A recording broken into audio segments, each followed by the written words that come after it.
Entre sombras presenta El chico listo, obra de Arthur Machen. Habiendo abandonado definitivamente la Universidad de Oxford, el joven Joseph Last se preguntaba insistentemente por lo que haría próximamente y en los años venideros. Era huérfano desde su temprana infancia, pues sus padres habían muerto de fiebres tifoideas con muy pocos días de diferencia cuando Joseph tenía 10 años, y recordaba muy poco de Dunham, donde su padre fue el último de un vasto linaje de procuradores que ejercieron en el lugar desde 1797. Hace tiempo los Last habían vivido con holgura. De cuando en cuando se habían casado con la alta burguesía de los alrededores y dirigieron la mayoría de los negocios del condado, desempeñando las funciones de mayordomo en varias casas solariegas, viviendo generalmente en un mundo de discreta pero confortable prosperidad y alcanzando sus cotas más altas, tal vez, durante las guerras napoleónicas y después. Luego empezaron a declinar, nada violentamente, sino muy despacio, de manera que pasaron muchos años antes de que se dieran cuenta del lento pero firme proceso en marcha. Los economistas entienden muy bien, sin duda, por qué el campo y sus poblaciones perdieron gradualmente importancia poco después de la batalla de Waterloo, y las causas de la decadencia y el cambio que, según él imaginaba, o creía imaginar, maltrataron tan lamentablemente a Cobbett, absorbiendo la vida y la resistencia de la tierra para nutrir la monstruosa excrescencia de Londres. De cualquier modo, incluso antes de la llegada del ferrocarril, las salas de reunión de las poblaciones rurales se volvieron polvorientas y desiertas. Las familias del condado dejaron de ir a sus casas de la ciudad en la estación veraniega. Los pequeños teatros, donde la señora Siddons y Grimaldi habían actuado en sus diversos papeles, raramente abrían sus puertas, y los diestros artesanos, relojeros, ebanistas y otros por el estilo, empezaron a encaminarse a las grandes ciudades y a la capital. Eso ocurría en Dunham. Desde luego, las fortunas de los Last se hundieron a la par que las de la ciudad. Hubo especulaciones que no salieron bien, y la gente habló de una gran pérdida en bonos extranjeros. Cuando murió el padre de Joseph, se comprobó que había suficiente para educar al chico y suministrarle un bienestar estrictamente modesto, y poco más. Se estableció con un tío suyo que vivía en Blackheath, y tras unos pocos años en la muy conocida escuela preparatoria del señor Jones, fue a Merchant Taylors y de allí a Oxford. Consiguió una decorosa licenciatura, segundo en mayores, y comenzó entonces aquella perplejidad sobre qué haría consigo mismo. Su renta no le permitía más que chuletas y filetes, con algún ocasional asado de aves, y 3 o 4 semanas en el continente una vez al año. De haberlo querido, podría haber hecho algo, pero la perspectiva la encontraba sosa y aburrida. Él era un humanista bastante aceptable, con algo más que el conocimiento puramente técnico del latín y el griego, y el interés profesional por ambos, propio de un profesor de tipo medio. Con todo, la enseñanza parecía ser su única opción de empleo, evidente y obvia. Pero no parecía probable que pudiera obtener un puesto en ninguno de los grandes colegios privados. En primer lugar, había desperdiciado sus oportunidades en Oxford. Había ido a una de las facultades más desconocidas, una de esas que aparecen en memorias que tratan de los primeros años del siglo XIX como centro y origen de la vida intelectual, y que por alguna razón o sin razón habían caído en el olvido. Nada existe contra ellas, pero nadie habla ya más de ellas. En uno de estos lugares, Joseph Last hizo amistad con excelentes compañeros, tranquilos y alegres como él, pero no fueron, en el estricto sentido del término, los buenos amigos que un joven prudente suele hacer en la universidad. 1 o 2 tenían en mente la abogacía, y 2 o 3 la administración pública, pero la mayoría de ellos estaban vinculados a coadjutorías y otros cargos rurales. Generalmente, y por razones prácticas, no eran hombres cuyos cuchicheos en las altas esferas pudieran conducir a algo provechoso.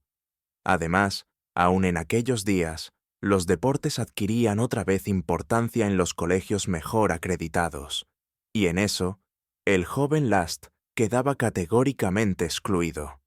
Llevaba gafas con 2 lentes partidas de un modo raro. Su incapacidad atlética era terminante y total. Después de mucho reflexionar, al principio pensó fundar una pequeña escuela preparatoria en uno de los suburbios prósperos de Londres. Una escuela diurna donde los padres pudieran proporcionar a sus chicos una buena base desde el principio por unos honorarios comparativamente modestos, teniendo, no obstante, en sus propias manos su educación. A menudo le había parecido a Last que era cosa de bárbaros sacar a un muchacho de 7 u 8 años de su confortable y afectuoso hogar para enviarle por las mañanas, con el estómago vacío, a un extraño lugar entre pocos amistosos desconocidos, tableros desnudos, olor a tinta y gramática. Pero tras consultar con su antiguo compañero de facultad, Jim Newman, este sabio le aconsejó renunciar a su proyecto y abandonarlo sobre la marcha. Newman señaló en primer lugar que la enseñanza no era rentable a menos que estuviese combinada con el alojamiento.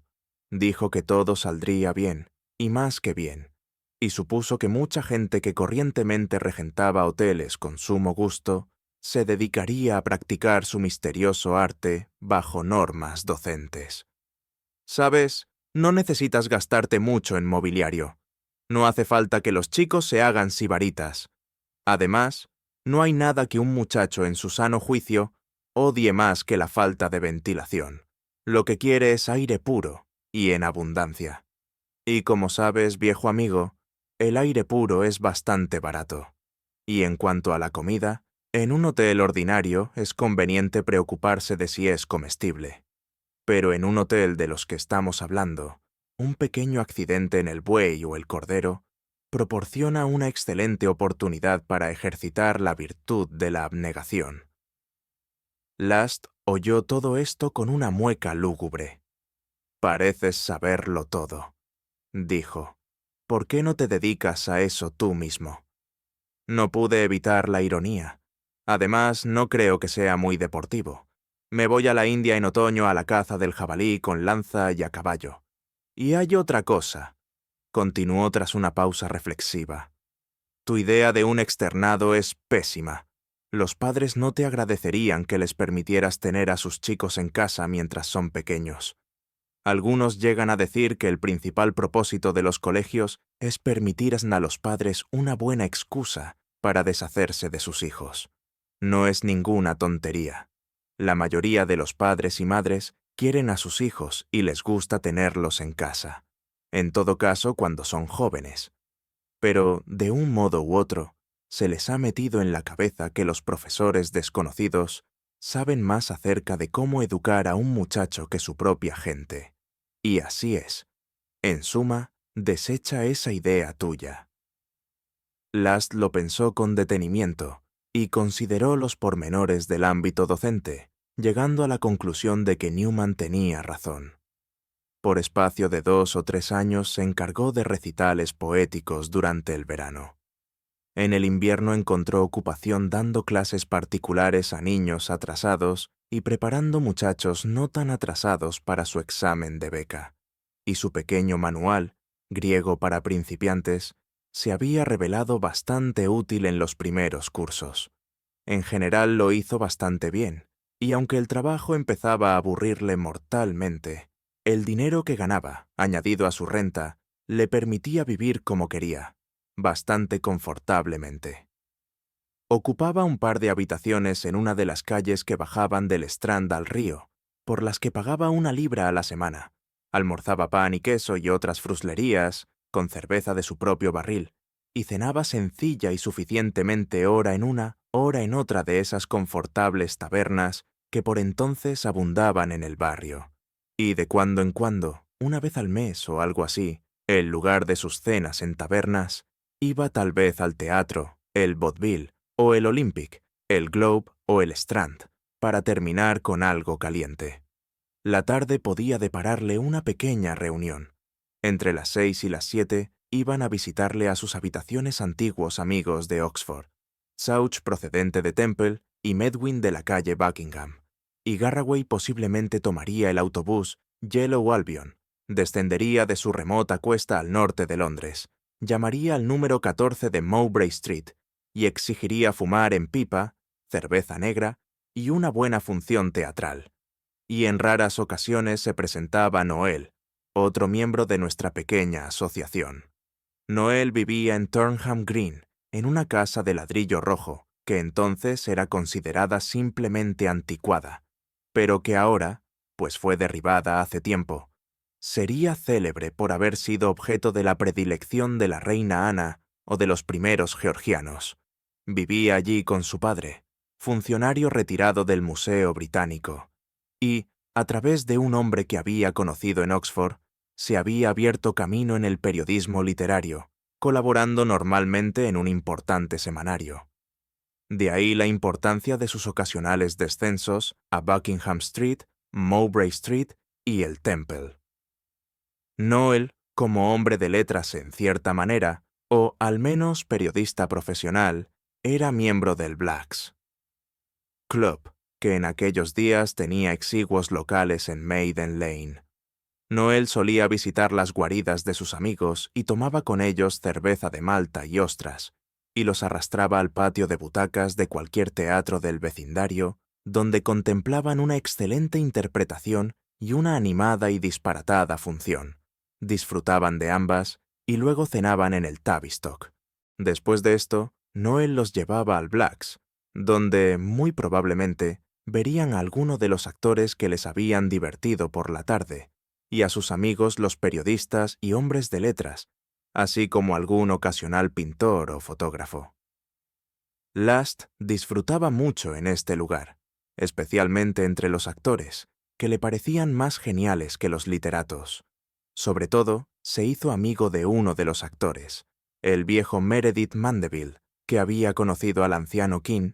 Era un fiable intérprete de los más modestos personajes de Shakespeare, y se empeñaba en contar chismes acerca de los primeros tiempos del condado.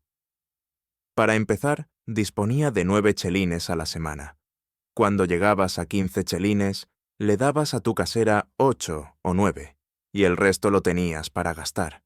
Te sentías como un príncipe, y las familias del condado solían venir a vernos a menudo a la habitación verde, de lo más agradable.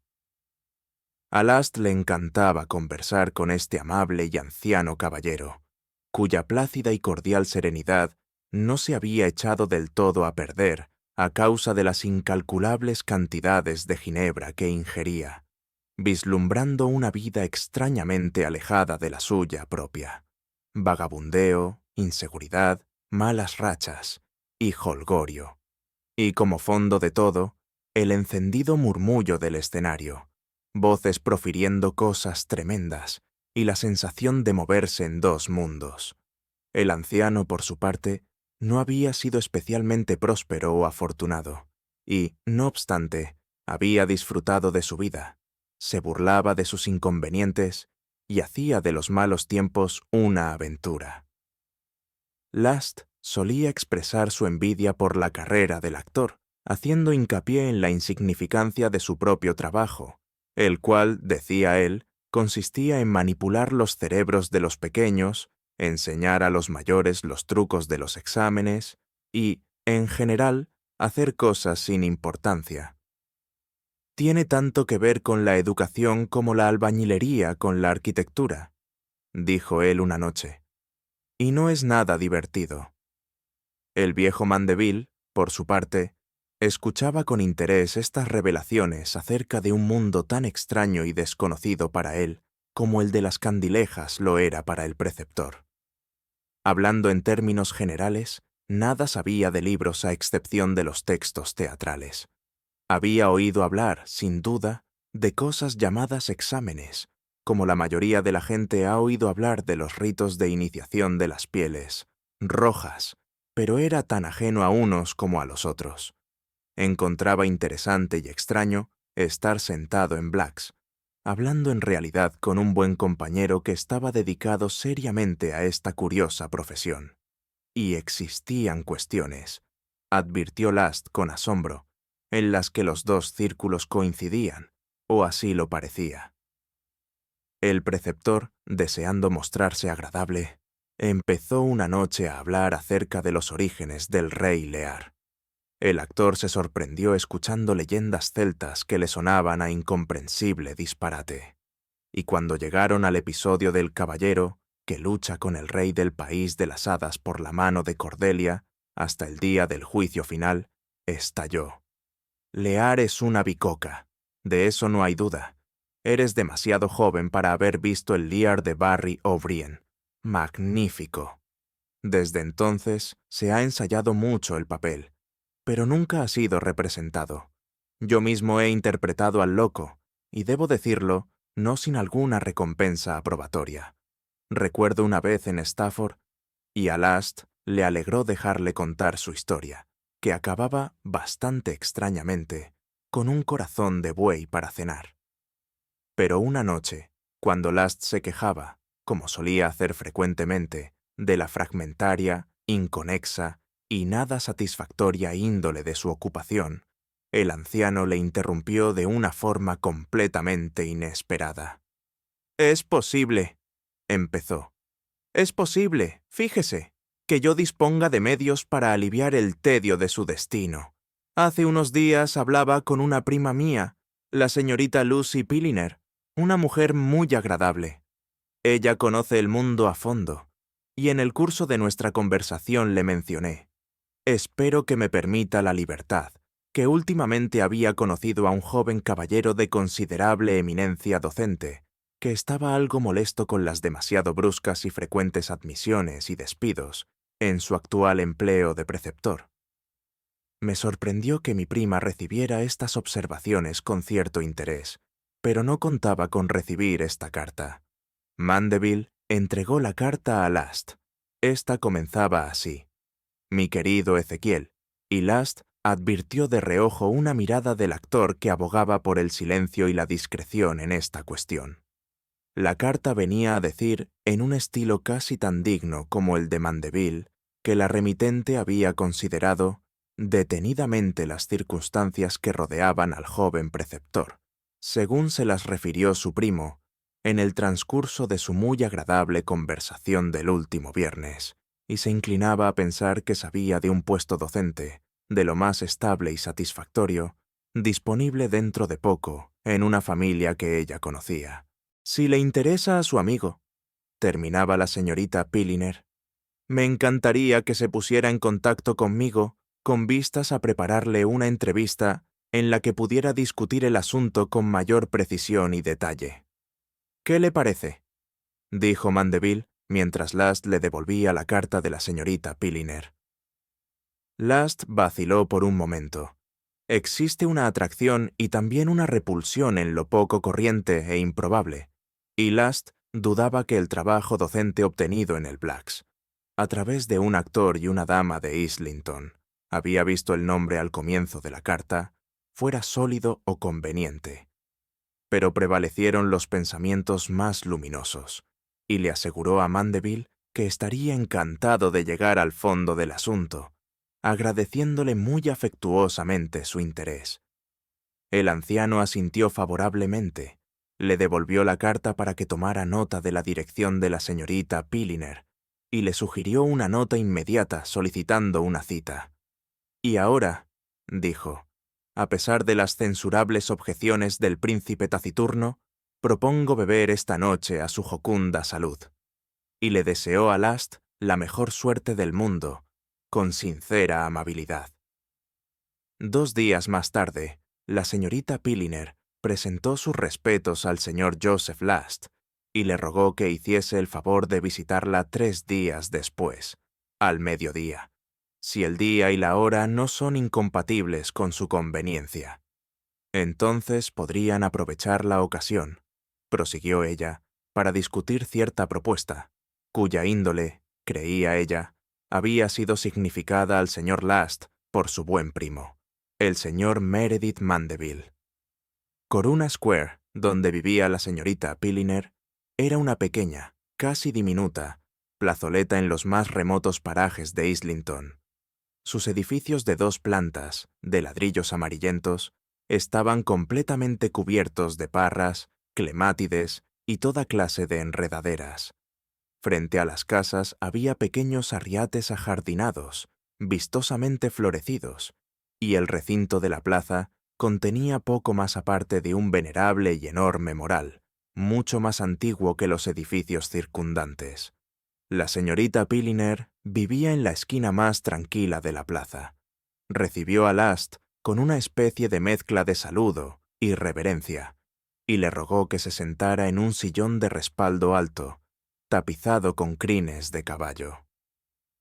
La señorita Pilliner, según advirtió él, aparentaba unos 60 años, pero era, tal vez, un poco mayor.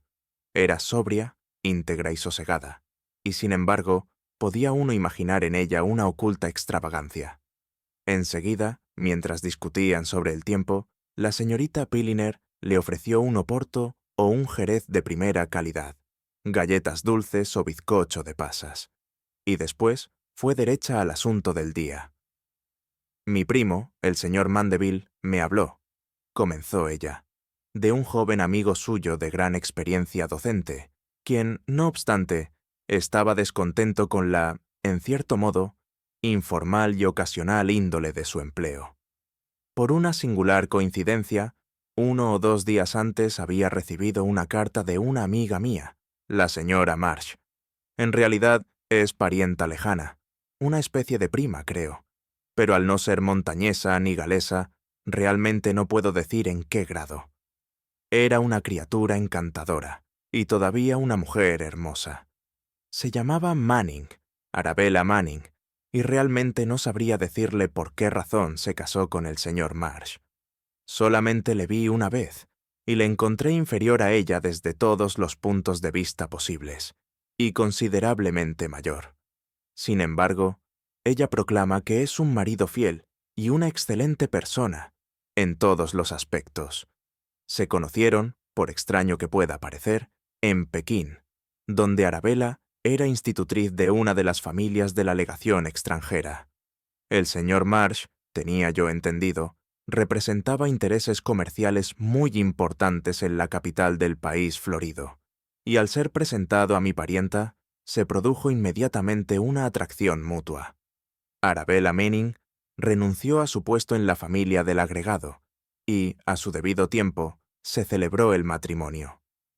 Recibí esta información hace 9 años en una carta de Arabella, fechada en Pekín, y mi parienta acabó por decir que temía le fuera imposible facilitarme una dirección para mi inmediata respuesta, ya que el señor Marsh estaba a punto de ponerse en camino para una misión sumamente urgente en nombre de su empresa, que implicaba viajar mucho y frecuentes cambios de domicilio. Sentí mucho desasosiego a causa de Arabella, por lo inestable que me parecía su forma de vida, y tan poco hogareña.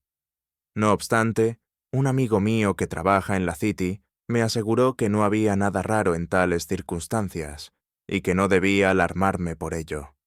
Sin embargo, cuando pasaron los años y no recibí más correspondencia de mi prima, decidí que probablemente habría contraído alguna enfermedad tropical que se la habría llevado, y que el señor Marsh se habría olvidado cruelmente de comunicarme la noticia del triste suceso. Pero hace un mes más o menos, la señorita Pilliner consultó un almanaque en la mesa a su lado. Quedé asombrada y encantada al recibir una carta de Arabella.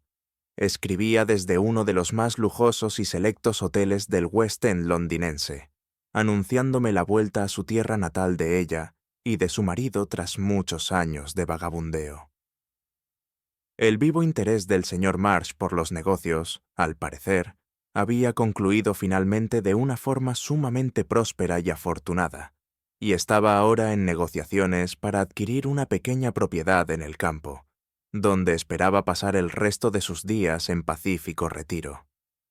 La señorita Pilliner hizo una pausa y rellenó la copa de Last.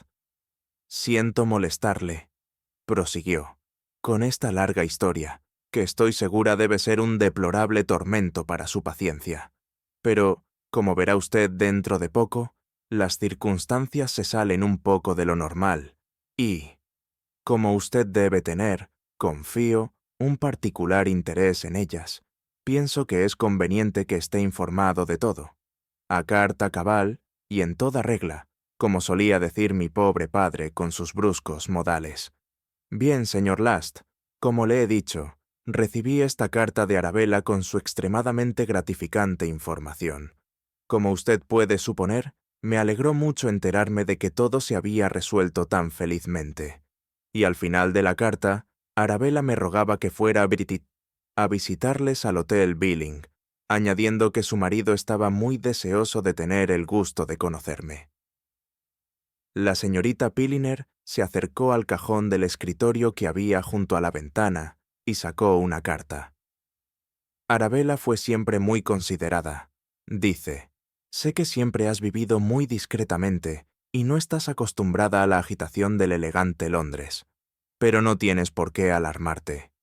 El Hotel Billing no es ningún bullicioso caravasar moderno. Todo es muy tranquilo, y además tenemos nuestra propia suite.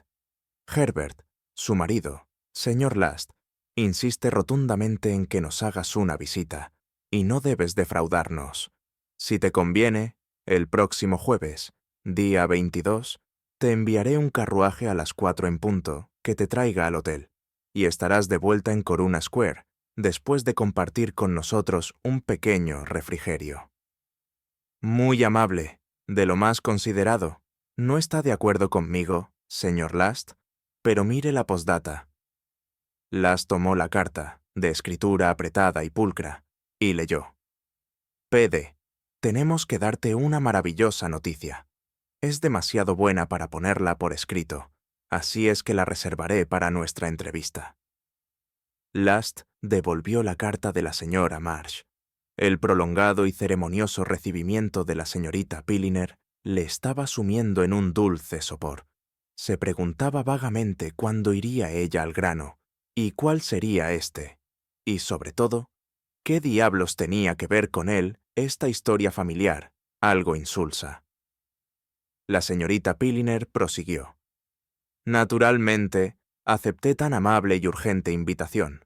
Estaba ansiosa por ver a Arabella una vez más tras su larga ausencia, y me alegraba gozar de la oportunidad de formarme mi propia opinión con respecto a su marido, del cual lo ignoraba absolutamente todo. Y además, debo confesar, señor Last, que no carezco de ese espíritu curioso que los caballeros raramente han contado entre las virtudes femeninas. Deseaba ardientemente que me hicieran partícipe de la maravillosa noticia que Arabella había prometido comunicarme en nuestra reunión, y pasé muchas horas especulando acerca de su naturaleza. Llegó el día. A la hora convenida, apareció una elegante berlina con su correspondiente lacayo, y fui conducida entre refinados lujos al Hotel Billing en Mannes Street, en Mayfair. Allí un mayordomo me guió a la suite del primer piso, ocupada por el señor y la señora Marsh. No malgastaré su valioso tiempo, señor Last, reparando en el suntuoso y sobrio lujo de aquellos aposentos. Simplemente mencionaré que mi parienta me aseguró que las piezas de Sèvres de su saloncito habían sido valoradas en 900 guineas. Encontré todavía hermosa a Arabella, pero no pude menos de comprobar que los países tropicales en los que había vivido por tantos años habían causado estragos en su resplandeciente belleza. Había en su aspecto y en su comportamiento un cansancio, una lasitud que me angustiaba observar. En cuanto a su marido, el señor Marsh, soy consciente de que formarse una opinión desfavorable tras solo unas pocas horas de relación es poco caritativo y a la vez insensato. Y no olvidaré con facilidad el discurso que el querido señor Ben pronunció en la iglesia de Emmanuel el domingo siguiente a la visita a mi parienta. Realmente parecía, lo confieso avergonzada, como si el señor Ben tuviera en mente mi propio caso y se sintiera obligado a advertirme mientras todavía había tiempo. Sin embargo, Debo decir que no le tomé del todo simpatía al señor Marsh. Realmente no podría decir por qué. Lo encontraba extremadamente educado. No podía serlo más. Más de una vez comentó el excepcional placer que le producía conocer al fin a una de las personas de las que tanto le había hablado su querida Bella. Confiaba en que ahora que habían finalizado sus vagabundeos, el placer podría repetirse con frecuencia. No omitió nada de lo que la más cordial cortesía pudiera sugerir, y, sin embargo, no podía decir que la impresión recibida fuera favorable. A pesar de eso, me atrevo a decir que estaba equivocada. Hubo una pausa. Last estaba resignado. El sentido de la larga historia parecía perderse en la lejanía, esfumarse en el horizonte. ¿Algo en concreto?, insinuó él. No, nada. Podía haber imaginado que percibí una falta de sinceridad, una oculta reserva, detrás de toda la generosidad de las expresiones del señor Marsh. No obstante, espero estar equivocada. Pero voy a olvidarme de esas trivialidades y a fiarme de observaciones erróneas, único asunto de importancia, al menos para usted, señor Last. Poco después de mi llegada, y antes de que apareciera el señor Marsh, Arabella me confió su importante información. Su matrimonio había sido bendecido con un retoño. 2 años después de su unión con el señor Marsh, había nacido un niño varón. El nacimiento tuvo lugar en una ciudad de Sudamérica, Santiago de Chile. He comprobado el lugar en mi atlas, donde la estancia del señor Marsh había sido más prolongada de lo usual. Afortunadamente, había un médico inglés disponible, y el pequeño tuvo buena salud desde el principio, y, como Arabella, su orgullosa madre, se jactaba, era ahora un precioso muchacho, apuesto e inteligente en grado sumo. Naturalmente, pregunté por el niño, pero Arabella dijo que no estaba en el hotel con ellos. Después de unos pocos días, se pensó que el denso y húmedo aire de Londres no era muy adecuado al pequeño Henry, y le enviaron con una niñera a un balneario en la isla de Thanet, donde se dice que goza de excelente salud y ánimos. Y ahora, señor Last, después de este tedioso, aunque necesario preámbulo, llegamos al punto que, espero, pueda interesarle. En cualquier caso, como usted puede suponer, la vida que las exigencias comerciales obligaron a llevar a los Marsh, que implicaba viajes casi continuos, habría sido poco favorable para el desarrollo sistemático de la educación del niño. Pero, aparte de este obstáculo, deduje que el señor Marsh sostenía opiniones muy drásticas en lo referente al desatino de la instrucción prematura. Me declaró su convicción de que muchas mentes agudas habían sido lamentablemente dañadas al verse obligadas a soportar el sistema de estímulos prematuros, y señaló que, por la naturaleza del caso, los encargados de los niños más pequeños no eran los más sabios e inteligentes. Como reconocerá enseguida, señorita Pilliner, me comentó, los grandes eruditos no enseñan el alfabeto a los niños, y no es probable que los misterios de la tabla de multiplicar los imparta un licenciado en matemáticas. En consecuencia, alegó él, la inteligencia en ciernes suele despertar en contacto con mentes obtusas e inferiores, y el daño bien puede ser irreparable. Hubo mucho más, pero gradualmente comenzó a imponerse en el aturdido hombre la luz de la razón. El señor Marsh había mantenido la virginal inteligencia de su hijo Henry fuera del contacto y la corrupción de la cultura inferior e incompetente. Juzgando que el muchacho estaba ya maduro para la auténtica educación, el señor y la señora Marsh habían suplicado a la señorita Pilliner que hiciera averiguaciones y encontrara, si era posible, un erudito que se hiciera cargo de la completa educación mental del pequeño Henry. Si ambas partes llegaban a un acuerdo, el compromiso sería por 7 años al menos, y las asignaciones, como la señorita Pilliner llamaba al salario, comenzarían con 500 libras al año, con un incremento anual de 50 libras. Se requerían referencias y pormenores de las distinciones académicas. El señor Marsh ausente de Inglaterra por tanto tiempo, estaba dispuesto a dar instrucciones a sus banqueros. La señorita Pilliner, sin embargo, estaba completamente segura de que el señor Last podía considerarse contratado, si le interesaba el puesto. Last dio las gracias de todo corazón a la señorita Pilliner y le dijo que le gustaría disponer de un par de días para pensárselo. Después la escribiría y ella le pondría en contacto con el señor Marsh. Y de esta manera abandonó Coruna Square en un estado de ánimo de gran desconcierto y duda. Incuestionablemente, el puesto ofrecía muchas ventajas. La paga era muy buena y estaría bien alojado y bien alimentado. Los Marsh eran ricos y la señorita Pilliner le había asegurado que no tendría motivo de queja en cuanto a la hospitalidad. Y desde el punto de vista pedagógico, habría, sin duda, una mejoría con respecto al trabajo que había estado desempeñando desde que abandonó la universidad. Hasta entonces había sido un remendón, un chapucero del trabajo de los demás. Ahora tenía la oportunidad de demostrar que era un consumado artista. Muy poca gente de la profesión docente, si es que hay alguna, había disfrutado alguna vez de una oportunidad como esta. Incluso los profesores de sexto curso de los grandes colegios privados deben padecer a veces el tener que apuntalar y reemplazar los malos cimientos del quinto y cuarto cursos. Él iba a empezar por el principio, sin ningún falso trabajo que le estorbara.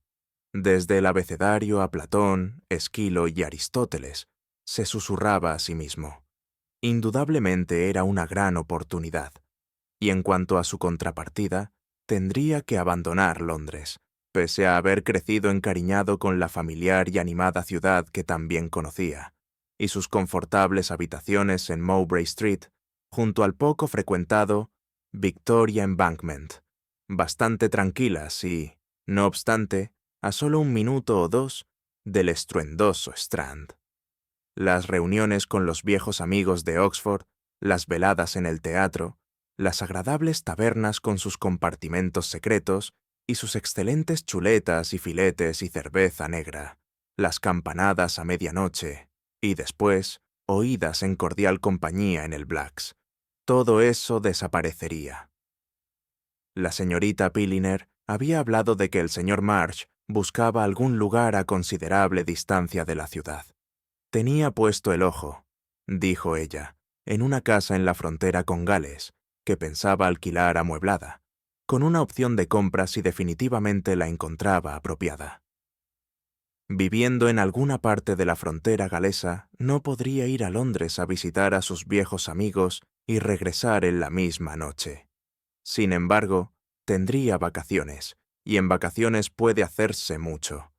No obstante, todavía existían muchas dudas en su mente cuando se sentó a comer su pan con queso y carne en conserva, y a beber su cerveza en su salita de estar de la tranquila Mowbray Street.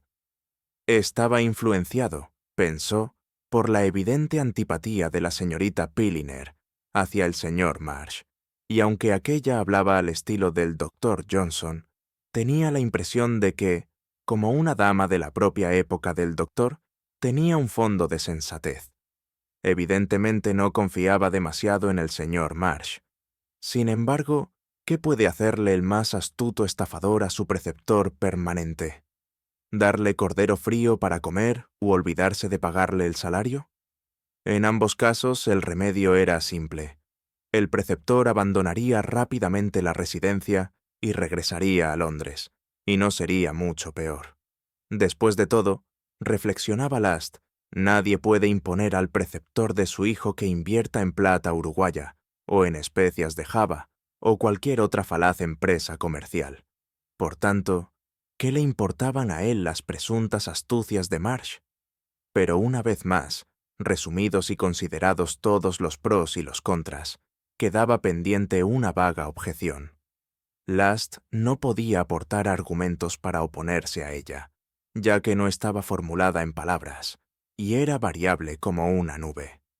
Sin embargo, a la mañana siguiente, llegaron un par de cartas invitándole a atiborrar a dos jóvenes estúpidos de datos, cifras y verbos en mí, La perspectiva era tan terriblemente desagradable que escribió a la señorita Pilliner en cuanto desayunó, adjuntando informes de su colegio y otras cartas elogiosas que tenía en su escritorio.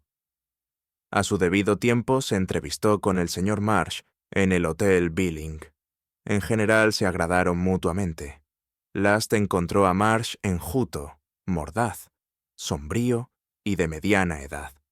Su pelo negro encanecía en las sienes y su rostro estaba surcado de arrugas alrededor de los ojos. Sus cejas eran espesas y en su mandíbula había indicios de amenaza, pero la sonrisa con que recibió a Last iluminó sus severas facciones con reconfortante cordialidad. Había algo raro en su acento y en el tono de su voz, algo, tal vez, extranjero. Last recordó que durante muchos años había estado viajando por todo el mundo, y supuso que en su habla resonaban ecos de muchas lenguas. Su comportamiento y modales eran desde luego amables, pero Last no tenía prejuicios contra la amabilidad. Más bien sentía inclinación por las delicadezas en el trato común. No obstante, Marsh no era, sin duda alguna, el tipo de hombre que la señorita Pilliner estaba acostumbrada a tratar en Corona Square o en la congregación del señor Benn. Probablemente sospechaba que había sido pirata. El señor Marsh, por su parte, estaba encantado con Last. Como aparece en una carta suya a la señorita Pilliner, era exactamente el tipo de hombre que él y Arabella habían esperado conseguir por consejo de aquella. Ellos no querían dejar a su hijo en manos de cualquier ostentoso hombre de mundo, con un sustrato de conocimientos. El señor Last era, evidentemente, un erudito reservado y poco mundano, más acostumbrado a tratar con libros que con personas. El verdadero preceptor que Arabella y él mismo habían deseado para su hijo. El señor Marsh se sentía profundamente agradecido a la señorita Pilliner por el gran servicio que ella le había prestado a Arabella, a él mismo y a Henry. Y, en efecto, como había dicho el señor Meredith Mandeville, Last encajaba muy bien en el papel. Sin duda, las gafas ayudaban a crear la impresión del distante y recatado Domini Sampson. Resolvieron que pasada una semana comenzarían sus deberes. El señor Marsh extendió un generoso cheque para costear pequeñas cuestiones de equipamiento, gastos de viaje y cosas así. Nada tiene que ver con su sueldo. Last tomaría el tren para determinada gran ciudad del oeste, y allí le irían a buscar y le conducirían a la casa, donde ya estaban instalados la señora Marsh y su alumno. Hermoso país, señor Last. Estoy seguro que lo apreciará. Hubo una magnífica reunión de despedida con los viejos amigos. Sauch y Medwin, Garraway y Noel llegaron de todas partes. Hubo lenguado a la plancha antes del enorme filete y después pollo asado. Habían decidido que, como posiblemente sería la última vez, no irían al teatro, sino que se sentarían a hablar alrededor de la mesa de caoba. Zouch, que se sobreentendía que llevaba la voz cantante, había consultado con el jefe de los camareros y, cuando quitaron el mantel, les sirvieron solemnemente un raro y curioso oporto. Hablaron de los viejos tiempos cuando iban juntos al colegio Wells. Fingieron, aunque sabían que no debían hacerlo, que el estudiante que había acuchillado a su propio padre en Piccadilly era amigo suyo. Volvieron a contar chistes que debían ser más viejos que el vino. Relataron cuentos de Moll y Meg, Moll Cadpurs, ladrona, falsificadora y adivina, y Meg of Westminster, sucesivamente camarera, soldado y la famosa historia de Melcombe, que atornilló al decano en sus propias habitaciones, y luego el asunto de las poses plásticas. Algunos compañeros lascivos, en expresión de uno de los catedráticos del colegio Wells, se habían procurado ciertas escandalosas figuras de cera del barracón correspondiente de la feria, y durante la noche las habían colocado en el jardín del colegio de manera más vergonzosamente escandalosa todavía. Los autores de esta infamia nunca fueron descubiertos. Los 5 amigos se miraron astutamente uno al otro, apretaron los labios y se pasaron el oporto. El vino añejo y las viejas historias juntas produjeron un estado de ánimo ligeramente reflexivo, y entonces Noel los llevó al Black's, donde Last buscó entre la nueva compañía al anciano Mandeville y le contó con cordial gratitud el feliz resultado de su intervención. Cuando repicaron las campanas, cada uno se fue por su camino. Aunque Joseph Last no era, de ninguna manera, un prodigio de observación y deducción, tampoco era del todo el simplón encerrado en sus libros que creía el señor Marsh. Todavía no había pasado mucho tiempo cuando una cierta inquietud le asaltó en su nuevo empleo. Al principio todo parecía muy bien. El señor Marsh tenía razón en creer que estaría encantado con el lugar en el que estaba instalada la Casa Blanca. Esta se levantaba sobre terrazas en la ladera, por encima de un río gris y plateado, que serpentea por un precioso y solitario valle. Por encima de ella, hacia el este, existía un vasto, sombrío y viejo bosque, que trepaba hasta el más elevado risco de la colina y descendía hasta el nivel de las praderas y el mar.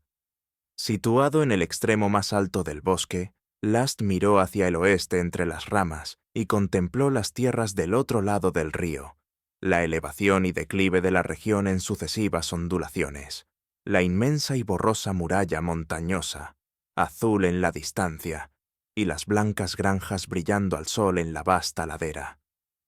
Era un hombre en un mundo nuevo. No existía otra región como esta alrededor de Dunham, en las Midlands o en las cercanías de Blackheath u Oxford. Jamás había visitado nada parecido en sus recitales. Estaba asombrado y encantado por la cortina de verdor, por ese gran prodigio que podía contemplar. Cerca de él, el manantial descendía a borbotones de las grises rocas, abriéndose camino desde las entrañas de la colina. Y en la Casa Blanca, las condiciones de vida eran del todo agradables. Le había impresionado la belleza morena de la señora Marsh, que, evidentemente, era, como la señorita Pilliner le había contado, bastante más joven que su marido. También notó los efectos que su prima atribuía a los años que aquella vivió en los trópicos, aunque difícilmente podía llamarlos cansancio o desfallecimiento como hacía ella. Había algo todavía más extraño. El rostro de la señora Marsh estaba marcado por la rubicundez, pero Last no sabía si era debido al sol o a las desconocidas emociones de los lugares en donde se había metido. Hace mucho tiempo, tal vez. Pero el alumno, el pequeño Henry, era toda una sorpresa y un encanto. Parecía algo mayor para sus 7 años, pero Last estimó que esta impresión no estaba basada tanto en su estatura o en su físico, como en la brillante viveza e inteligencia de su mirada. El preceptor había tratado a muchos niños, aunque ninguno tan joven como Henry, y en general los había encontrado gordinflones y pesados, con rostros en los que se leía un decidido odio al saber y la resolución de aprender lo menos posible. A Last nunca le había sorprendido esta expresión habitual. Le parecía eminentemente natural. Sabía que los rudimentos de cualquier disciplina eran siempre condenadamente aburridos y difíciles. Se preguntaba por qué estaba inexorablemente fijado que la desafortunada criatura humana pasara gran parte de su vida desde el principio mismo haciendo cosas que detesta. Pero así era, y ahora por la sintaxis del modo optativo. Pero no existían tan obstinados atrincheramientos en el rostro o en los modales de Henry Marsh. Era un muchacho apuesto, de aspecto brillante, y que hablaba brillantemente, y, con toda evidencia, no consideraba a su preceptor como una fuerza hostil dirigida en contra suya. Era lo que algunos, por extraño que parezca, llamarían anticuado, ingenuo, pero no infantil, con una caprichosa expresión de vez en cuando más evocadora de un hombre gracioso que de un muchacho. Este antiguo hábito tenía, sin duda, que ser atribuido en parte a las enseñanzas de los viajes, el espectáculo del paisaje cambiante y las cambiantes apariencias de personas y cosas, pero sobre todo al hecho de que siempre había estado con su padre y su madre, y nada sabía de la compañía de niños de su edad. Henry no ha tenido compañeros de juegos, explicó su padre. Debió contentarse con su madre y conmigo. No hubo más remedio. Todo el tiempo estuvimos viajando, a bordo de un barco o alojados durante unas pocas semanas en hoteles cosmopolitas, y después otra vez en ruta. El muchacho no tuvo oportunidad de hacer ningún amigo, y la consecuencia fue, sin duda, la carencia de puerilidad que Last había advertido. Probablemente fue una lástima que fuera así. Después de todo, puerilidad es una maravillosa palabra, y Henry la desconocía. Había perdido lo que, tal vez, fuera tan valioso como cualquier otro aspecto de la experiencia humana, y podía comprobar su carencia según iba creciendo. Con todo, esa era la situación, y Last dejó de pensar en estas carencias, posiblemente imaginarias, cuando empezó a instruir al muchacho desde el principio mismo, tal y como había prometido. Realmente, no desde el principio, pues el muchacho confesó con una sonrisa apaciguadora que había aprendido a leer un poco por su cuenta. Pero, por favor, señor, no se lo diga a mi padre, pues sé que no le gustaría. Entienda, señor, mi padre y mi madre tuvieron que dejarme a veces solo, y eso era tan aburrido que pensé lo divertido que sería que aprendiera por mi cuenta a leer libros. He aquí, pensó Last, una buena lección para un profesor. ¿Puede convertirse el saber en un atractivo secreto, una excelente diversión, en vez de una horrorosa penitencia? Tomó nota mentalmente y se puso manos a la obra que tenía ante sí. Descubrió en el muchacho una extraordinaria aptitud, una prontitud en captar sus indicaciones y explicaciones como nunca había visto antes. El afortunado preceptor estaba inclinado a creer que este niño, sacado a duras penas de su estricta infancia, poseía algo muy semejante al genio. De vez en cuando, con su «Sí, señor, comprendo», y después, por supuesto, verdaderamente le quitaba a Last las palabras de la boca, y anticipaba lo que, sin duda, era lógicamente el siguiente paso en la demostración. Pero Last no estaba acostumbrado a alumnos que se anticipasen a nada, excepto al momento de volver a poner los libros en las estanterías. Y sobre todo, el profesor se sentía atraído por la apasionada e intensa curiosidad del alumno. Parecía un lector de La Piedra Lunar, o cualquier otra novela sensacional, incapaz de dejar el libro hasta haber leído la última página y descubrir el secreto. Sencillamente, el muchacho aportaba este espíritu de insaciable curiosidad a cualquier tema que se le propusiera. Desearía haberle enseñado a leer, pensó Last para sí mismo. Sin duda, habría considerado el alfabeto con el mismo miramiento que nosotros empleamos, con aquellas fascinantes y misteriosas claves de los cuentos de Edgar Allan Poe. Y después de todo, ¿acaso no es esa la forma apropiada y lógica de enfocar el alfabeto? Y después continuó preguntándose si la curiosidad, considerada a menudo como un defecto, casi un vicio, no sería, en realidad, una de las mayores virtudes del alma humana, la clave de todos los conocimientos y todos los misterios, el verdadero significado del secreto que hay que desvelar. Entre unas cosas y otras, este modelo de alumno, el encanto del extraño y hermoso país en que residía, y la excepcional amabilidad y consideración hacia él, mostradas por el señor y la señora Marsh, Last gozaba de una vida de abundancia plena. Escribió a sus amigos de la capital, contándoles sus felices experiencias, y Zouch y Noel, casualmente reunidos en El Sol, El Perro o el Triple Tonel, comentaron la felicidad de su amigo. «Está orgulloso de su cachorro», dijo Zouch, «y contento con las perspectivas», respondió Noel, pensando en los versos de Last acerca de los bosques y las aguas, y en las vistas de la Casa Blanca. Con todo, timeo Hesperides et dona ferentes. Desconfío de Occidente, Como dijo uno de sus propios habitantes, es una tierra de hechizo e ilusión. Nunca se sabe qué puede ocurrir después. Es una suerte que Shakespeare naciera dentro de la zona de seguridad. Si Stratford estuviese 20 o 30 millas más hacia el oeste. No quiero ni pensarlo. Estoy completamente seguro de que en las minas galesas únicamente se extrae oro mágico. Y ya sabe usted lo que pasa. Entretanto, ajeno a las luces y rumores del Strand, Last seguía feliz en su apartado lugar, bajo el gran bosque. Pero muy pronto recibió un sobresalto. Una tarde, entre la hora del té y la cena, estaba paseando por el jardín una vez finalizado su trabajo diario, y sintiendo ganas de fumar en paz, se encaminó al Senador de Piedra, o, tal vez, Belvedere, que había al borde del césped a la sombra de los acebos. Allí podía uno sentarse y dominar el plateado serpenteo del río, atravesado por un viejo puente de piedra gris.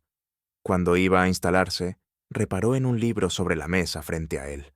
Lo cogió, le echó un vistazo, suspiró, y, pasando unas cuantas páginas más, se derrumbó sobre el banco horrorizado.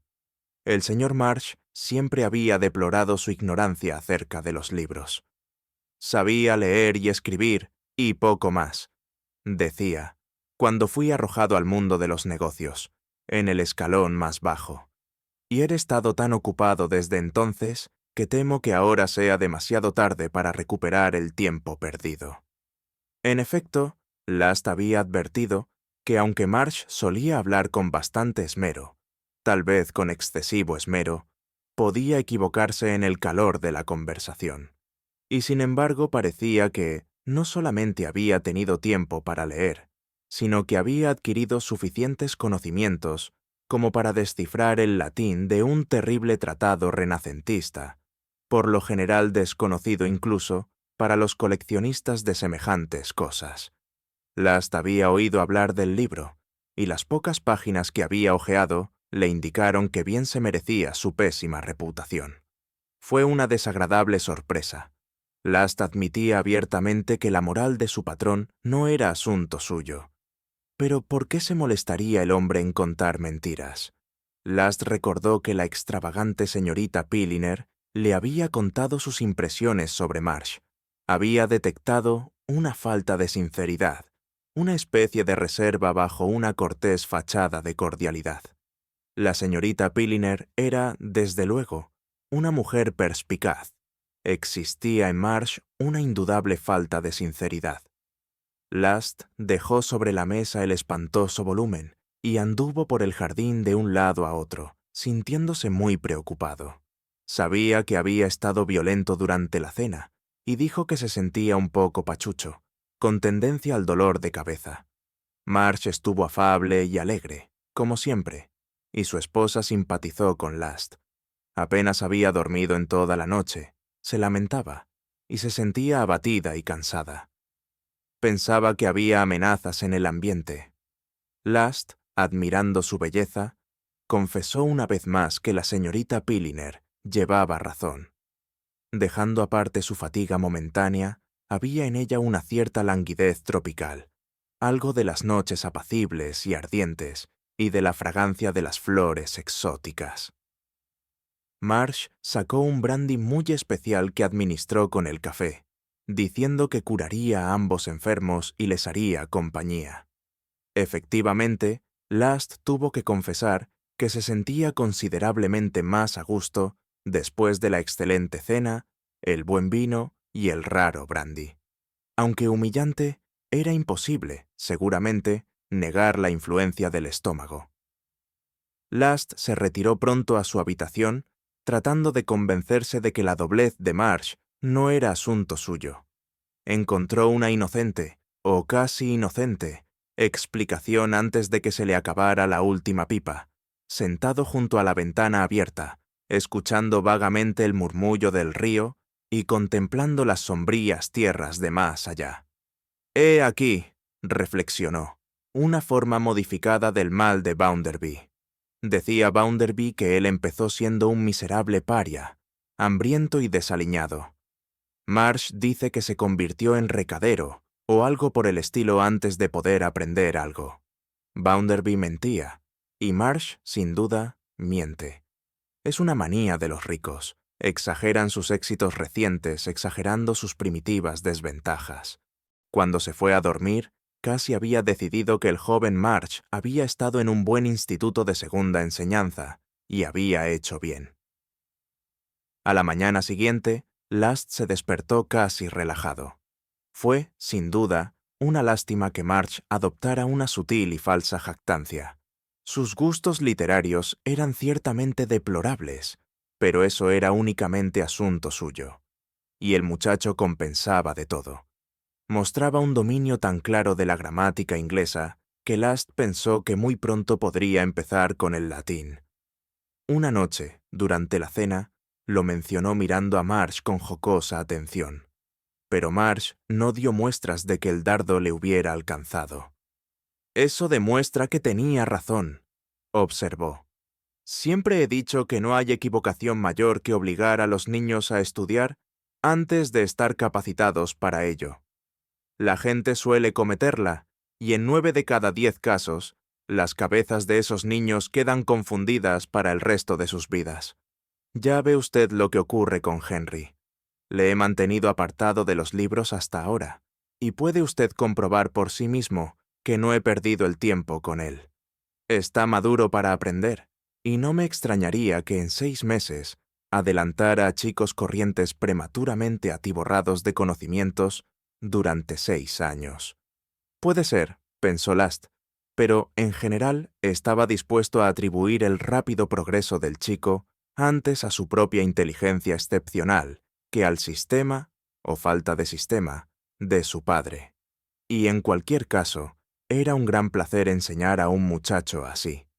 A buen seguro su aplicación a los libros no había sido perjudicial para su espíritu. En las cercanías de la Casa Blanca había escaso vecindario, y además la gente ignoraba si los Marsh iban a instalarse definitivamente o eran visitantes pasajeros. Vacilaban en visitarlos mientras persistiera esta incertidumbre. Sin embargo, el párroco les había visitado. El párroco y su esposa fueron los primeros, ella animada, jovial y parlanchina, y él algo sombrío e indeciso. Se suponía que el párroco, en sus tiempos un gran pendenciero, repartía su ocio entre su jardín y la invención de un ingenio volador. Tenía la reputación de ser ligeramente excéntrico. Él nunca volvió, pero la señora Winslow solía pasar por el camino forestal en su carruaje de 2 ruedas con sus 2 hijos, Nancy, una preciosa chica rubia de 17 años, y Ted, un muchacho de 11 o 12 años, de esa clase que Last catalogó como gordinflones y pesados, de corpulenta y tosca complexión, con abultados ojos y mejillas, y un poco de la resuelta expresión de un cachorro de bulldog. Después del té, Nancy solía organizar juegos para los 2 niños en el jardín, a los que se unía personalmente con aparente fruición. Henry, que conocía a pocos compañeros aparte de sus padres, y probablemente nunca había jugado a ningún tipo de juego, protestaba con deleite. Corría de un lado para otro, se escondía detrás del cenador y, con el mayor placer, abandonaba súbitamente la protección de las judías verdes, y Ted Winslow se le unía con un aire de protesta. Estaba de vacaciones y su expresión indicaba que ese tipo de cosas solo eran apropiadas para chicas y críos. A Last le agradaba ver a Henry tan dispuesto y tan deseoso de divertirse. Después de todo, él mismo tenía algo de niño. Parecía un poco incómodo cuando Nancy Winslow lo ponía sobre sus rodillas al acabarse los juegos. Evidentemente temía la desdeñosa mirada de Ted Winslow. En efecto, parecía como si el joven bulldog temiera ver comprometida su reputación al asociársele con un tan evidente y declarado niño. La siguiente vez que la señora Winslow tomó el té en la Casa Blanca, Ted tenía un diplomático dolor de cabeza y se quedó en su casa. Pero Nancy propuso juegos para 2 personas, y a ella y a Henry se les oyó gritar alegremente por el parque. Henry quería mostrar a Nancy un maravilloso pozo que había descubierto en el bosque y que, según dijo, procedía de la base de un enorme tejo. Pero la señora March parecía creer que podían perderse. Last había pasado por alto el incómodo incidente de ese infame libro del senador.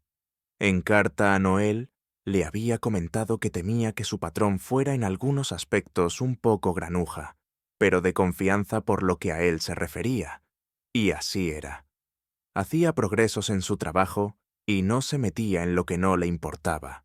Sin embargo, de vez en cuando, se renovaba su vaga inquietud por el hombre. Ocurrió un mal asunto en una aldea a un par de millas, donde una chica de 12 o 13 años, que después de oscurecer volvía a casa de visitar a un vecino, fue atacada en el bosque y vilmente maltratada. La desgraciada niña, según parecía, había sido abandonada por el canalla en lo más recóndito del bosque, a poca distancia del sendero que ella debía haber tomado a su regreso a casa. Un hombre que había estado bebiendo hasta tarde en el Fox and Hounds oyó que alguien lloraba y gritaba, como presa de un arrebato, en expresión suya, y encontró a la chica en un estado lastimoso, en el que permanece desde entonces. Era incapaz de describir a la persona que tan vergonzosamente la había maltratado. La conmoción la había dejado fuera de sí. Gritaba cada vez que alguien aparecía por detrás de ella en la oscuridad, pero no podía añadir nada más, y era imposible tratar de conseguir que describiera a una persona a la que, probablemente, ni siquiera había visto.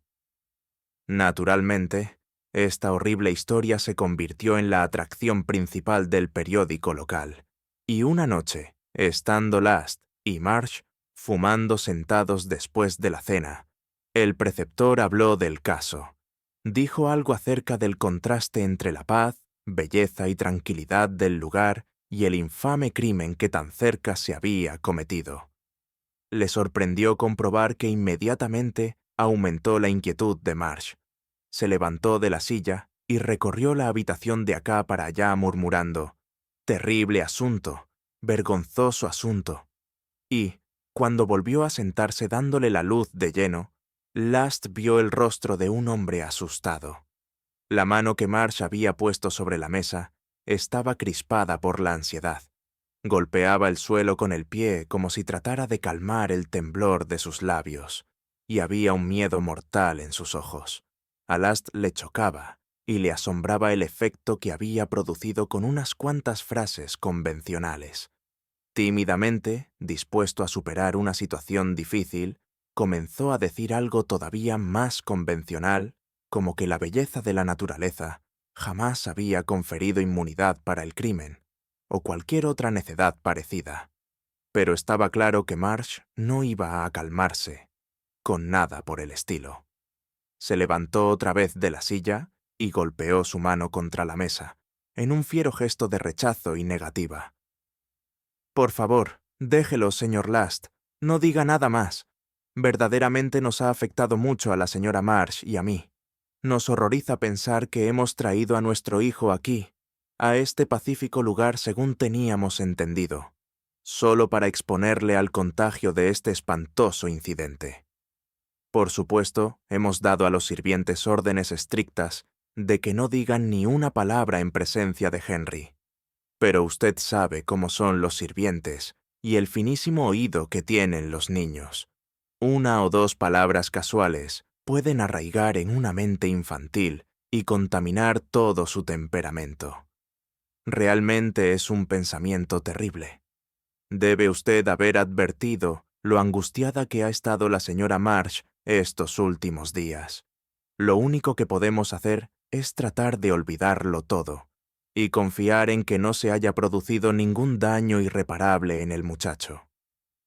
Last murmuró un par de palabras de disculpa y asentimiento, y la conversación tomó otros derroteros menos conflictivos. Pero cuando el preceptor se quedó solo, examinó con curiosidad lo que había visto y oído. Pensó que el aspecto de March no se correspondía con sus palabras. Hablaba como un padre devoto, temeroso de que su pequeño pudiera sorprender algún nauseabundo y repugnante chismorreo o hiciera conjeturas acerca de un crimen horrible y obsceno. Parecía como si hubiera divisado el patíbulo, y su miedo, Last lo presentía, fuera de un género completamente diferente. Y además estaba la referencia a su esposa. Last había advertido que desde el crimen en el bosque algo le pasaba, pero de nuevo desconfió de la observación de Marsh. Su esposa era una mujer habitualmente de un buen humor, algo lánguido, pero recientemente mostraba un aspecto y un semblante de furia contenida, la ardiente mirada de una mujer celosa, la rabia de la belleza desdeñada. Hablaba poco, y cuando lo hacía era lo más concisa posible, pero podía uno imaginarse en su interior el fuego de la pasión. Last había comprendido esto, y se asombraba, aunque no demasiado, decidiendo no meterse en lo que no le importaba. Suponía que había alguna diferencia de opinión entre ella y su marido, muy posiblemente acerca de la nueva disposición del mobiliario del salón y del alquiler de un gran piano. Desde luego no se le había ocurrido achacar el semblante alterado de la señora Marsh al infame crimen que se había cometido. Y ahora Marsh le contaba que esos destellos de rabia oculta eran los signos externos de su compasiva ansiedad materna. Pero no le creyó ni una sola palabra. Comparó el mal disimulado terror de Marsh con la mal disimulada furia de su esposa. Se acordó del libro del senador y de las cosas que se rumoreaban acerca del horror en el bosque. La repugnancia y el pavor se apoderaron de él. Era cierto que no tenía pruebas, sino simples conjeturas, pero no dudaba. No podía haber otra explicación. ¿Y qué podía hacer él sino abandonar este terrible lugar? Last no pudo conciliar el sueño. Se desvistió y se metió en la cama, y estuvo dando vueltas en la penumbra de la noche veraniega. Luego encendió su lámpara y se volvió a vestir, preguntándose si no sería mejor escabullirse sin decir palabra, caminar las 8 millas hasta la estación y escaparse en el primer tren que fuera a Londres. No era solamente su aversión por el hombre y sus obras. El miedo también le incitaba a huir de la Casa Blanca. Estaba seguro de que si Marsh adivinaba sus sospechas, su vida podía correr peligro. Aquel hombre maligno no conocía la clemencia ni los escrúpulos. Incluso podía estar en su puerta, escuchando, acechando. Solo de pensarlo se le helaba el corazón y el sudor frío le caía a borbotones. Iba y venía por la habitación, descalzo, deteniéndose de vez en cuando, a escuchar hasta el más leve paso en el exterior. Cerró la puerta lo más silenciosamente que pudo y se sintió más seguro. Esperaría hasta el amanecer en que la gente alborota toda la casa, y entonces podría aventurarse a salir y escaparse. Y sin embargo, cuando oyó la agitación de los criados en sus ocupaciones, vaciló. El sol brillaba en el valle, y la niebla que cubría el plateado río se elevó y desapareció. La dulce fragancia del bosque penetraba por la ventana de su habitación. El miedo y el terror ciego habían desaparecido de su ánimo. Comenzó a vacilar, a recelar de su juicio, a preguntarse si no se habría precipitado en sus negras conclusiones por el pavor de la noche. Sus lógicas conclusiones a medianoche parecían sugerir una pesadilla en la transparencia de aquel valle, pero el canto de una alondra en lo alto se lo refutaba. Recordó el argumento de Garraway después de una excelente cena en la cabeza del turco. Siempre era peligroso que la improbabilidad fuera consejera de la vida. Se demoraría un poco, permanecería alerta y se aseguraría antes de pasar a la acción repentina y violentamente. Y quizás fuera cierto que Last estaba fuertemente influido por su aversión a dejar al joven Henry, cuya extraordinaria brillantez e inteligencia le asombraban y deleitaban cada vez más. Todavía era temprano cuando, finalmente, abandonó su habitación y salió al aire puro de la mañana. Era poco más de 1 hora después del desayuno, y Last se puso en camino por el sendero que conducía, pasada la tapia del huerto, a lo alto de la colina y al corazón del bosque. Se detuvo un instante en la curva superior y, dándose la vuelta, contempló, al otro lado del río, el alegre país con toda su magia y encanto matutinos. Mientras andaba despacio, mirando en torno suyo, oyó unos débiles pasos que se aproximaban por el otro lado de la tapia y unos murmullos en voz baja. Después, cuando los pasos se acercaron, una de las voces se elevó un poco, y Last oyó a la señora Marsh diciendo: «¿Demasiado vieja yo? Y 13 años son demasiado pocos. ¿Habrá que esperar a los próximos 17 para que puedas introducirla en el bosque? Después de todo lo que he hecho por ti, y lo que tú me has hecho a mí». La señora Marsh enumeró todas esas cosas sin remisión y sin ningún vergonzoso temblor en la voz. Se detuvo momentáneamente. Tal vez le sofocaba la rabia, y pudo escucharse una estridente risa burlona, como si la voz de Marsh se hubiera cascado de desprecio. Silenciosa, pero rápidamente, Last, con la cara triste y los ojos desorbitados, se largó desesperadamente de la Casa Blanca. Una vez en el camino, libre de sembrados y de maleza, aminoró su carrera sin detenerse nunca, hasta llegar con un suspiro de alivio a las feas calles de una gran ciudad industrial. Enseguida se dirigió a la estación y comprobó que todavía faltaba 1 hora para el expreso de Londres. Por tanto, disponía de mucho tiempo para su desayuno, que consistió en aguardiente. El preceptor volvió a su antigua vida y a sus antiguas costumbres, haciendo todo lo posible por olvidar este extraño y horrible interludio de la Casa Blanca.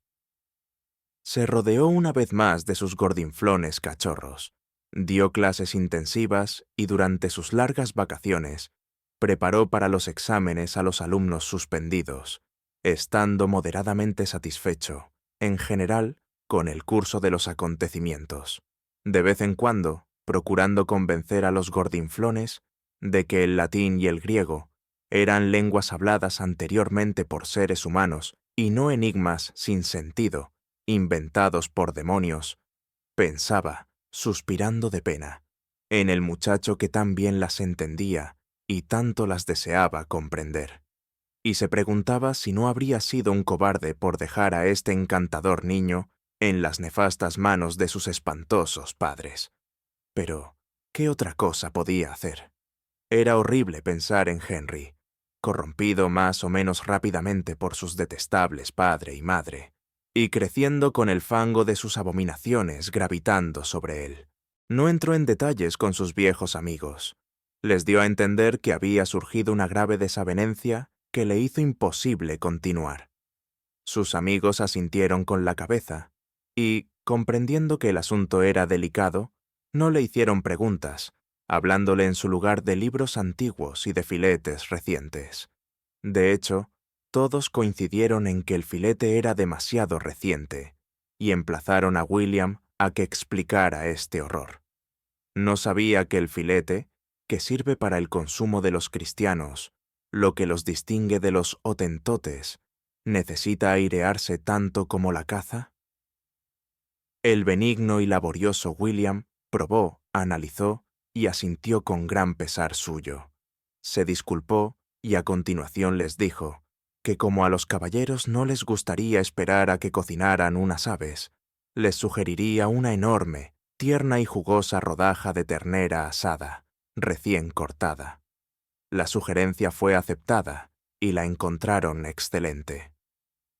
La conversación volvió a la métrica coral y a Florence St. John y el Strand. Más tarde hubo Oporto.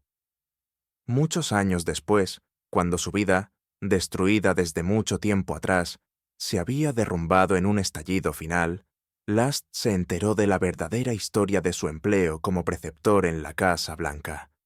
3 terribles personas fueron sentadas en el banquillo del Old Bailey. Un anciano, con aspecto de mortífera serpiente, una deplorable mujer, gorda y desaliñada, de colgantes carrillos y ojos con un vago indicio de belleza marchita, y, para total asombro de aquellos que no conocían la historia, un maravilloso niño. La gente que le vio en el estrado dijo que aparentaba 9 o 10 años, no más. Pero la evidencia mostraba que debía tener entre 50 y 60 por lo menos, quizás incluso más. La acusación imputó a estas 3 personas un crimen incalificable y horroroso. Fueron acusados bajo el nombre de Maylie, que llevaban cuando fueron detenidos, pero al final del proceso resultó que habían sido conocidos por muchos nombres en el transcurso de su carrera: Maylie, Despas, Lartigan, Delahoux, Falcon, Lecosick, Hammond, Marsh, Haringworth. Se estableció que el presunto muchacho, a quien Last había conocido como Henry Marsh, no tenía ningún tipo de parentesco con los prisioneros de más edad. Sus orígenes eran completamente desconocidos. Se creía que era hijo ilegítimo de un importante diplomático inglés, cuya influencia había contado mucho en el Extremo Oriente. Nadie sabía nada acerca de su madre. El muchacho prometía mucho desde su más tierna infancia, y el padre, que era soltero, y a quien desagradaba lo poco que sabía de su parentela, le legó su enorme fortuna. El diplomático murió cuando el muchacho tenía 12 años, y era ya bastante mayor cuando el niño nació. La gente comentaba que Arthur Wesley, como le llamaban entonces, era de muy baja estatura para su edad, y así permaneció, conservando el rostro de un niño de 7 u 8 años. Como no se le podía mandar a la escuela, fue educado en privado. Cuando fue mayor de edad, los albaceas tuvieron la extraordinaria experiencia de poner una propiedad bastante considerable en manos de un joven que parecía un niño. Muy poco después, Arthur Wesley desapareció. Dudosos rumores hablaron de reapariciones suyas, ora aquí, ora allá, por todas partes del mundo. Se comentó que Wesley había adoptado las costumbres de lo que entonces se llamaba la desconocida África, cuando las montañas de la Luna todavía persistían en los mapas más antiguos. También se dijo que había ido a explorar las crecidas aguas del Amazonas y jamás había regresado, aunque pocos años más tarde, un personaje que debió haber sido Arthur Wesley desplegaba actividades desagradables en Macao.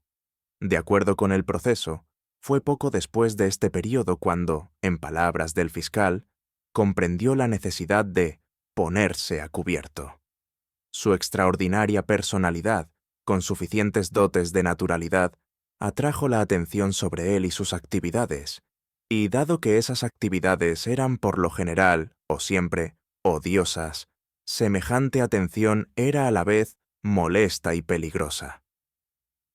En alguna parte de Oriente, estando muy mal acompañado, encontró a las 2 personas que luego fueron procesadas con él. Arabella Manning, de quien se decía que tenía respetables parientes en Wiltshire, se había ido a Oriente como institutriz, pero pronto había hallado otras ocupaciones. Mears había trabajado como empleado de una firma comercial de Shanghái. Su ingeniosísimo sistema de fraude le valió el despido, pero por una razón u otra, la empresa rehusó demandarle, y Mears se fue al lugar donde Arthur Wesley le encontró. A Wesley se le ocurrió un gran plan. Manning y Mears pretendían ser el señor y la señora Marsh. Ese parece haber sido su primer tratamiento. Y él iba a ser su hijo pequeño. Les pagó bien sus variados servicios. Durante algunos años Arabella fue su gobernanta, la compañera en sus momentos más discretos. Ocasionalmente contrataron a un preceptor para hacer la situación más plausible. De esta guisa, el horroroso trío recorría el mundo.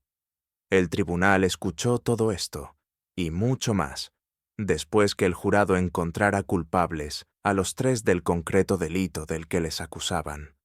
Este último crimen, que la prensa tuvo que envolver en paráfrasis y perífrasis, había sido descubierto, por extraño que parezca, como consecuencia en gran parte de los celos de la mujer. Los afectos de Wesley, llamémoslos así, todavía estaban dispuestos a extraviarse, y la celosa furia de Arabella la llevó más allá de toda cautela y de todo control. Ella era el punto vulnerable de la armadura de Wesley, la grieta en su protección. La gente de la sala los miró a los dos, a la pervertida y deplorable mujer de carrillos flojos y colgantes, en cuyos fatigados ojos todavía brillaba un débil fuego, y a Wesley, que al parecer todavía era un guapo y listo muchachito. Se quedaron boquiabiertos de asombro ante el grotesco e insoportable horror de la escena. El juicio llegaba a su fin. A pesar de su diminuta estatura y su aspecto juvenil, el preso Charles Maylie, alias Arthur Wesley, se resistió desesperadamente a su arresto.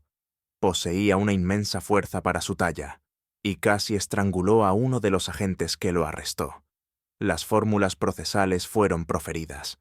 El juez, sin un solo comentario, sentenció a Maylie, o Wesley, a cadena perpetua.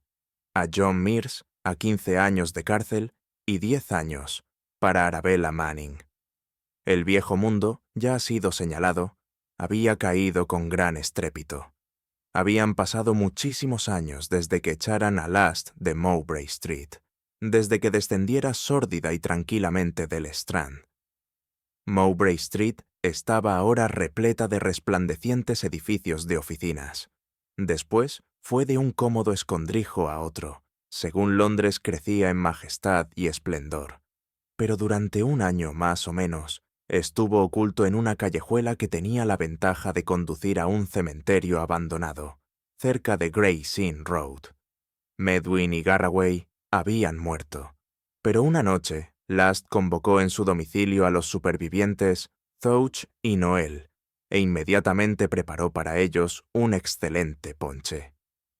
«Es tan estupendo que debe ser pecaminoso», dijo, mientras pelaba los limones. «Pero hasta el presente creo que no es ilegal. Y todavía tengo unas cuantas botellas de aquel oporto que compré en el 92.